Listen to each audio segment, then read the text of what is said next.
Ja, wir waren vor allen Dingen da, um die Kultur kennenzulernen. Ich meine, warum geht man auf einen Retreat? Ja, Retreat heißt ja auf Deutsch übersetzt so viel wie einfach sich eine Auszeit zu nehmen oder Auszeit.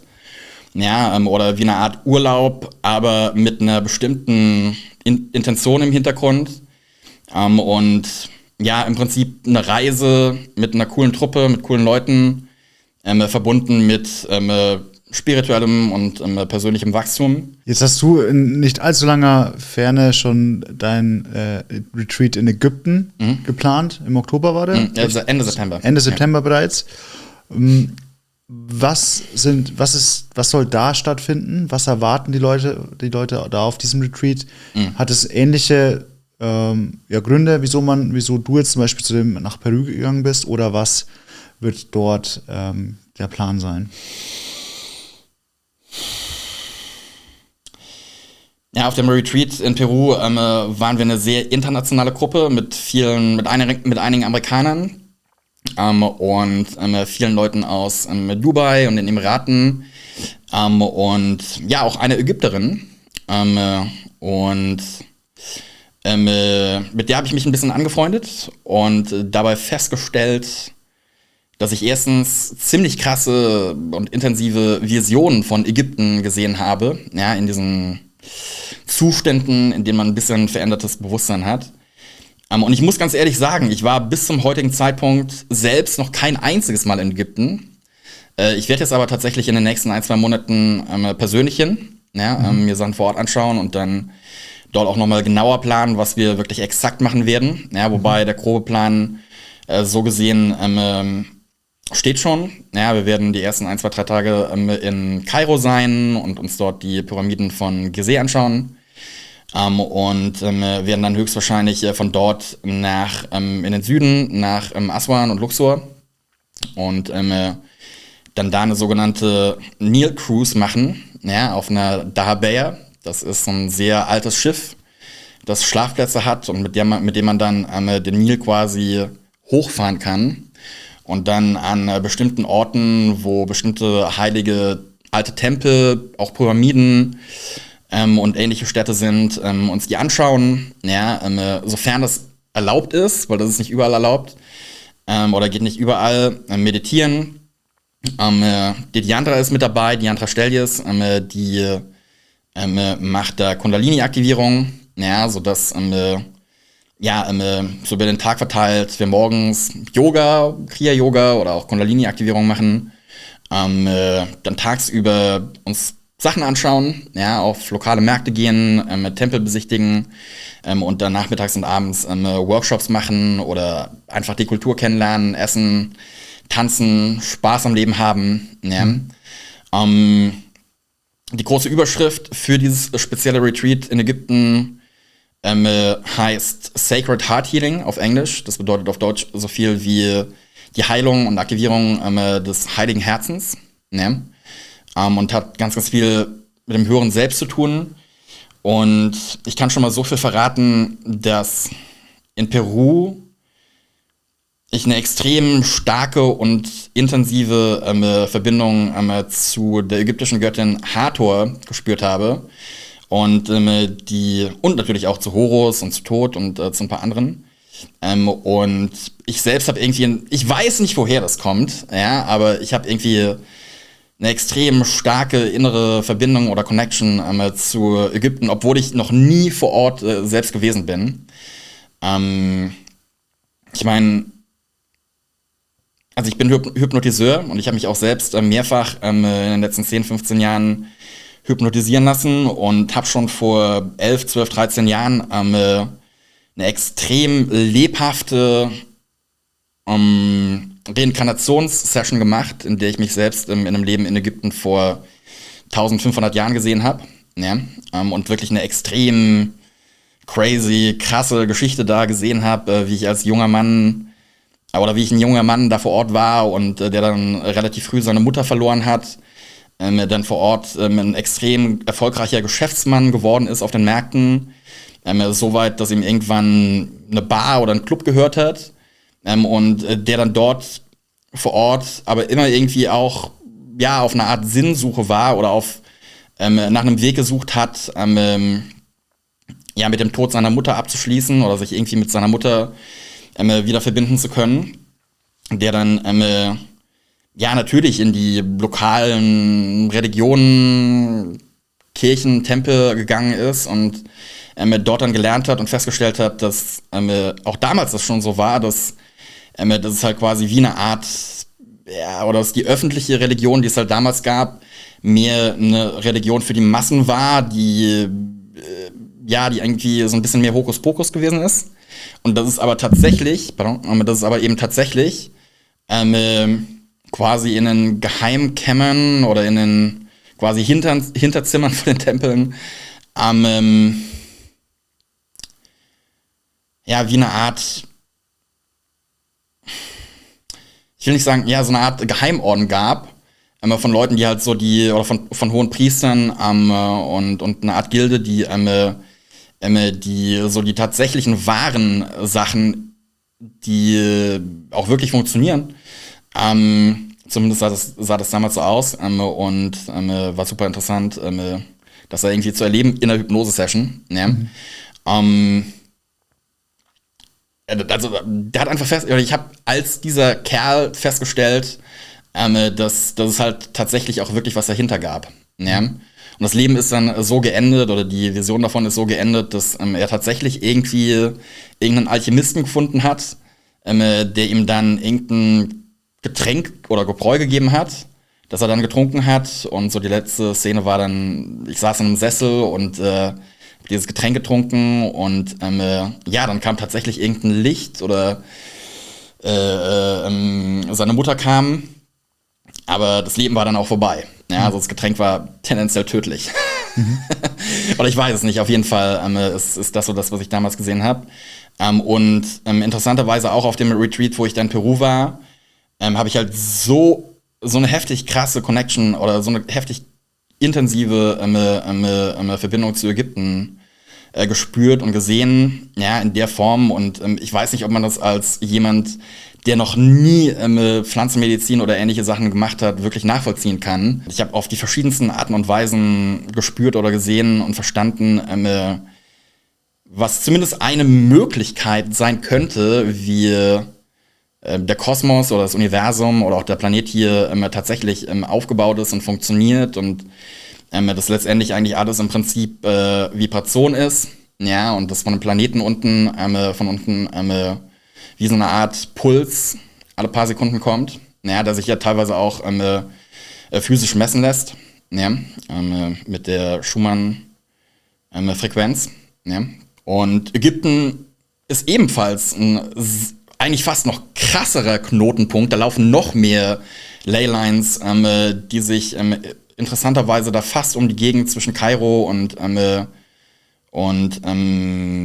Aswan und Luxor alle kreuzen. Ja. Deswegen bin ich selbst super gespannt, was mich jetzt in den nächsten 1-2 Monaten dort erwartet. Und das Interessante ist, dass das Mädel, was ich da in Peru kennengelernt habe, genau denjenigen Menschen in der ägyptischen Administration kennt, der für die Vergabe von den Lizenzen und Genehmigungen zuständig ist, wer in bestimmten Pyramiden und Tempeln in die Geheimkammern rein darf. Und genau das haben wir jetzt klar gemacht. Und wir können dann halt mit der Gruppe, ich weiß noch nicht genau, wie das stattfinden wird. Was ich gehört habe, ist, dass die dann nachts dann für 1-2 Stunden nur für die Gruppe und nur für uns bestimmte Bereiche in den Pyramiden aufmachen werden, wo dann wirklich nur wir rein dürfen. Ja. Es ist tatsächlich, also die Ägypter sind und Ägypten an sich, was ich bisher vom Hörensagen gehört habe oder von den Ägyptern und Ägypterinnen, mit denen ich gesprochen habe. Ägypten wird vom Militär regiert, ja, um es mal so auszudrücken. Es ist ein sehr arabisches Land, muss man ein bisschen vorsichtig sein, was man sagt, was man macht, wie man sich verhält. Und Pflanzenmedizin können wir da zum Beispiel nicht machen. Ja, das ist verboten, kommen wir sofort ins Gefängnis, das wollen wir nicht. Aber nichtsdestotrotz, ich bin auch zu 100% davon überzeugt, dass man sehr ähnliche Zustände eben auch auf andere Wege erreichen kann, durch zum Beispiel holotropes Atmen, durch bestimmte Formen von Hypnose, von Soundhealing, ja, bestimmte Musik, bestimmte Klänge, Vibrationen zu hören, und das eben auf eine ein bisschen schamanische Art zu machen, und geführt, ja, wird definitiv denjenigen Leuten, die da Bock drauf haben, mit dabei zu sein, wenn es ums Thema Beziehung geht, ziemlich krass und krasser, als man das irgendwo sonst jemals auf irgendeinem Workshop oder Seminar hier in Deutschland bekommen könnte. Dabei helfen, für sich eben Klarheit zu finden, wenn man in einer ähnlichen Situation war wie ich vor einem halben Jahr. Naja, dass man,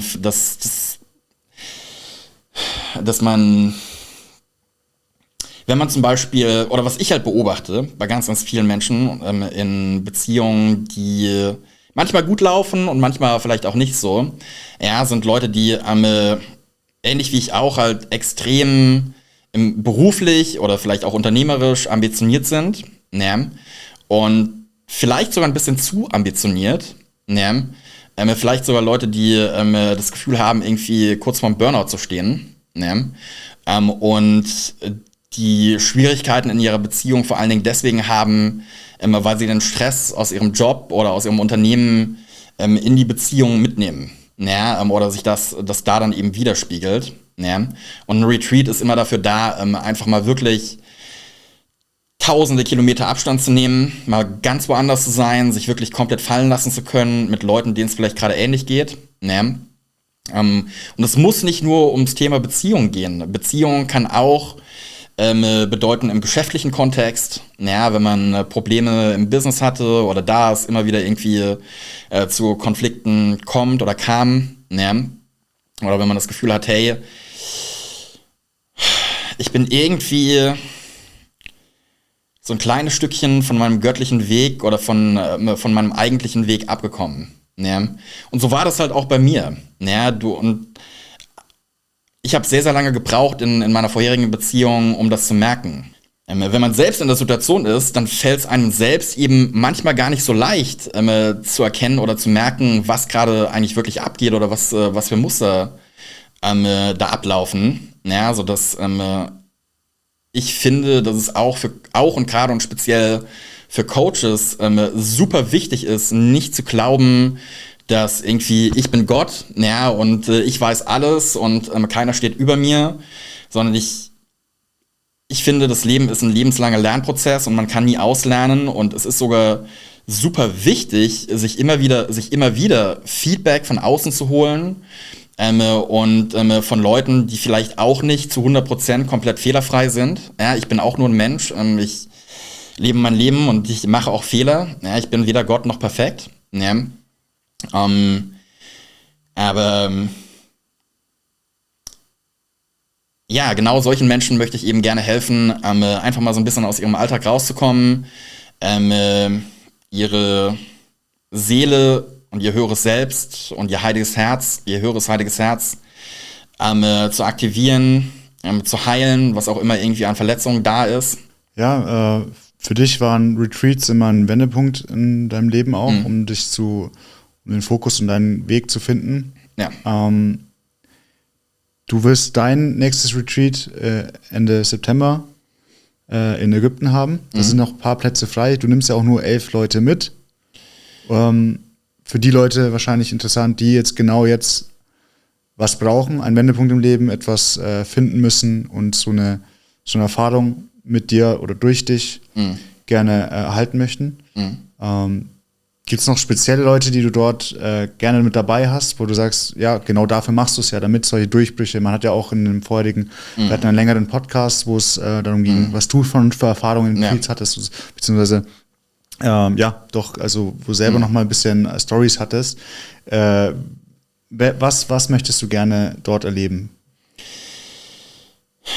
Ja, ich möchte Menschen helfen, die Freude des Lebens wiederzufinden. Ja, weil ich glaube, dass es halt ganz, ganz viele Menschen gibt, die super erfolgreich sind, ja, die zum Beispiel vielleicht erfolgreich traden, aber den ganzen Tag halt nur vom Bildschirm sitzen, irgendwelche Analysen machen, Charts analysieren und so weiter und so fort und das super erfolgreich machen, aber die einfach nach Abenteuer suchen. Ja, die nach Abenteuern suchen und die halt Bock drauf haben, einfach mal ein bisschen auf Safari zu gehen und sei es das Wüstenrallies zu machen oder was auch immer wir vor Ort dann tatsächlich konkret machen werden. Ja. ich meine, man sollte halt schon eine gewisse Offenheit mitbringen. Ja, und ich bin überzeugt davon, dass genau die richtigen Leute in den nächsten Wochen und Monaten kommen werden. Ja. Und ich kann jetzt schon mal sagen, dass diejenigen Plätze oder diejenigen Teilnehmer, die jetzt schon bestätigt sind, die besten und krassesten Leute sind, die ich je im Coaching hatte. Ja. Also als Beispiel eine Kinderärztin, ja, die gerade eine bestimmte Beziehungssituation hat mit einem in dem Feld durchaus bekannten Fußballmoderator, ne, wodurch ich jetzt in den letzten Wochen und Monaten eben auch meine Augen so ein bisschen offen gehalten habe und so mitbekommen habe, dass zum Beispiel die Ex von Bastian Schweinsteiger was Ähnliches durchlebt hat, wie sie wahrscheinlich. Ja, und wo es dann halt auch ganz viel um die richtige PR-Strategie geht und einfach noch mal um Sachen oder um Level und Dimensionen, die weit über das hinausgehen, was jetzt für Mareike an der Supermarktkasse Thema ist. Ne? Und ja, ich habe einfach super viel Spaß daran, Leuten, die sich ja irgendwie so fühlen, als wäre das ganze Leben im Moment so ein bisschen toxisch, und die einfach extrem krass damit strugglen, dass sie das Gefühl haben, vielleicht auch schon seit längerer Zeit und vielleicht auch nicht erst seit jetzt der aktuellen Beziehung, bestimmte Beziehungsmuster irgendwie immer und immer wieder zu sehen und die irgendwie fast das Gefühl haben, als wären sie da emotional in einer Art emotionalem Gefängnis, aus dem es nahezu keine Aussicht gibt, weil egal mit welchem Mann sie zusammen sind oder egal mit welcher Frau, es sind immer wieder dieselben Themen, die hochkommen, es sind immer wieder die gleichen Streitthemen, und es sind immer wieder ähnliche Gefühle und es fühlt sich so an, als ob es da irgendwie keinen richtigen Ausweg gibt. Und ich sage, doch, diesen Ausweg gibt's. Ja, und genau diesen Ausweg zeige ich dir in Ägypten. Ne? Und vor allen Dingen auch dann, und zwar ganz unabhängig davon, ob das letztendliche Ergebnis ist, dass es darum geht, dich selbst zu heilen und dadurch die Beziehung zu heilen und zusammen zu bleiben, die Beziehung zu retten oder die Trennung rückgängig zu machen oder falls eine dritte Person im Spiel ist, auch das zu revidieren. Ja, weil dazu gerade nochmal angemerkt, weil mich in letzter Zeit immer wieder auch solche Leute aufsuchen, ganz interessant. Wenn eine neue Person im Spiel ist, hat diejenige Partnerin oder diejenige Partner die besseren Karten der oder die Person, um die es geht, ja, länger kennt als die andere. Ja. Das heißt, wenn du deinen Partner oder deine Partnerin länger kennst als die neue Person, die es im Leben deines Partners oder deiner Partnerin ist, dann hast du zwar vielleicht nicht kurzfristig, aber mittel- und langfristig immer die besseren Karten. Und zwar allein schon deswegen, weil du eine sehr viel tiefere und intensivere Bindung und Vertrauen und Connection und Rapport zu deinem Partner hast, als das, was die neue Person in der kurzen Zeit jetzt aufbauen könnte. Ja? Und ich meine, in fast jedem Kennenlernen, in fast allen Dating-Situationen und allen neuen Beziehungen ist es halt immer so, es gibt verschiedene Phasen. Ja, und in den ersten Wochen und Monaten durchläuft man eben die Honeymoon-Phase, ja, in der eben beide oder mindestens eine Person so die rosa-rote Brille trägt, und man eben nur die ganzen positiven Eigenschaften des Partners oder der Partnerin sieht und man so ein bisschen das, was nicht so gut läuft, komplett ausklammert. Ja. Und in solchen Situationen, ja, wenn man halt unbedingt festhalten möchte, wenn man weiß, dass eine dritte Person im Spiel ist, geht es halt vor allen Dingen darum, Geduld zu haben und hartnäckig zu sein und das Long-Term-Game zu spielen. Ne? Und ja, die Zeit des Abstandes für sich zu nutzen, zum Beispiel auf Retreat zu gehen, ne? Und sich selbst mal wieder so ein bisschen neu zu entdecken und zu erkunden. Weil speziell dann, wenn es darum geht oder wenn es einem darum geht, wieder zusammenzukommen, ist das Effektivste, was wirklich funktioniert, um selbst in Situationen, wo dein Partner oder deine Partnerin jetzt aktuell ein extrem negatives Bild von dir hat, ja, und vielleicht sogar Freunden oder Verwandten, Bekannten erzählt, hey, nee, auf gar keinen Fall werde ich jemals wieder mit dieser Person zusammenkommen oder in eine Beziehung gehen, selbst solche Sachen lassen sich dadurch knacken, dass du selbst eine ganz, ganz krasse Transformation für dich durchläufst und Seiten an dir selbst erkennst. Also es geht gerade eben nicht darum, zu einer komplett anderen Person zu werden und irgendwelche Dinge zu erfinden oder Verhaltensweisen an den Tag zu legen, die dir nicht eigen sind oder die nicht authentisch sind, sondern es geht ganz im Gegenteil darum, dass es höchstwahrscheinlich eher so ist, bei den meisten Leuten zumindest, dass sie aufgrund ihrer ganzen Verletzungen in vergangenen Beziehungen, aber auch in der aktuellen Beziehung und vor allen Dingen, um die Beziehung aufrechtzuerhalten und von ihrem Partner auch weiterhin geliebt zu werden, ganz, ganz viele Leute angefangen haben, bestimmte Masken zu tragen.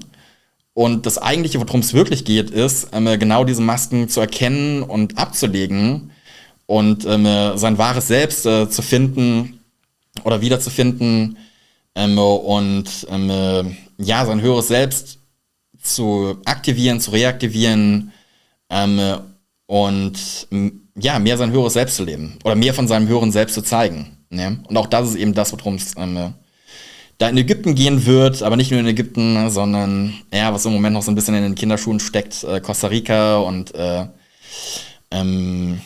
Bali, wo wir in Costa Rica durchaus auch wirklich legal Pflanzenmedizin machen können. Ja, und ich bin persönlich ein sehr, sehr großer Freund von so einem bestimmten Kaktus, und fühle mich da auch ziemlich sicher drin, solche Zeremonien und Sessions zu leiten. Das andere Amazonas-Getränk, da wäre ich ein bisschen vorsichtig. So eine Zeremonie würde ich nie ohne einen Schamanen machen, der mindestens 1 bis 2, 3 Jahrzehnte Erfahrung darin hat. Ja, weil was da für Sachen passieren auf Zeremonien oder in solchen heiligen Nächten, das ist krass.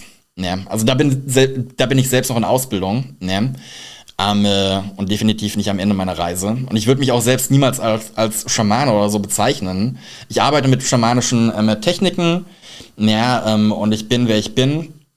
Aber der Weg des Schamanen ist ein lebenslanger Lernprozess, der aus meiner Sicht mehrere Jahrzehnte dauert, und wo man dann selbst nach Jahrzehnten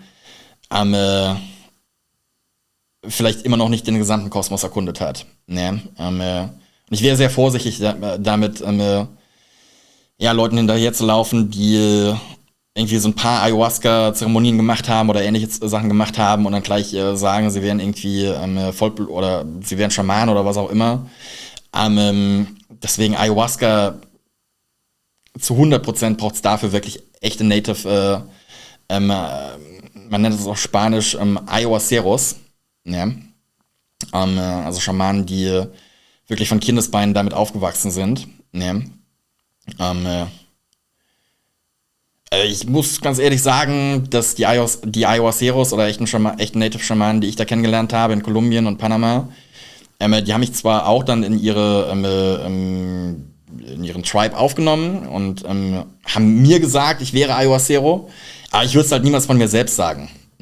Ich würde eher sagen, ich habe in den vergangenen 3 Jahren, seitdem ich damit angefangen habe, an solchen Zeremonien teilzunehmen, sehr interessante, sehr heftige, sehr krasse Erfahrungen gemacht, sowohl negative wie auch gute. Aber ich bin da immer noch Lehrling. Trotzdem kann ich Leuten andere Länder zeigen und auf die Art und Weise arbeiten, wie ich eben arbeite, mit einer Art Mischung aus Coaching, Achtsamkeitsübungen, Training, bestimmten Atemtechniken, ob man es jetzt Meditation oder Hypnose nennt. So wie ich es gelernt habe, ist Hypnose letztendlich eigentlich nur definiert als der Prozess, eine Trance, also ein Zustand von veränderter Wahrnehmung oder von verändertem Bewusstsein einzuleiten und wieder auszuleiten. Nicht mehr und nicht weniger, ob man das jetzt Hypnose nennt oder Meditation oder Trance. Es gibt schon bestimmte Formunterschiede, aber es gibt auch schon viele Überschneidungen.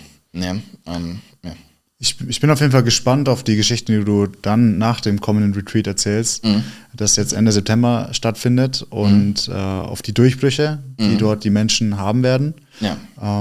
Wenn Leute, die Zuhörer noch rechtzeitig das die ganze anhören, die können in der Beschreibung auch da bestimmt einen Link dazu finden, falls noch ein Platz frei ist. Ja. Dann kann man den sich noch sichern. Ansonsten gerne den Kanal folgen, kommentieren, wenn Fragen offen sind. Und dann sieht man sich oder sprechen wir bestimmt beim nächsten Retreat, Ja, das ich wieder freue mich drauf, stattfindet. ja. Vielen Dank, Jonas. Gerne. Und bis zum nächsten Mal. Bis dahin.